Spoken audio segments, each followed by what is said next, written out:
गुलाब चेहरे पे मुस्कुराहट,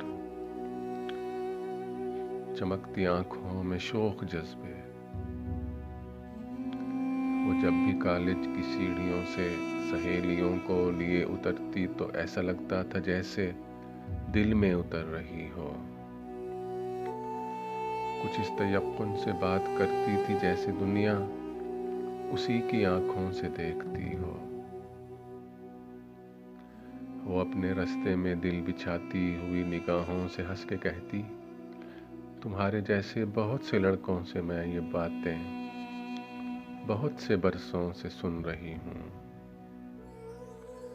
मैं साहिलों की हवा हूँ, नीले समंदरों के लिए बनी हूँ। वो साहिलों की हवा सी लड़की जो राह चलती तो ऐसा लगता था जैसे दिल में उतर रही हो। वो कल मिली तो उसी तरह थी, चमकती आंखों में शौक जज्बे, गुलाब चेहरे पे मुस्कुराहट कि जैसे चांदी पिघल रही हो। मगर जो बोली तो उसके लहजे में वो थकन थी कि जैसे सदियों से दस्ते जुल्मत में चल रही हो।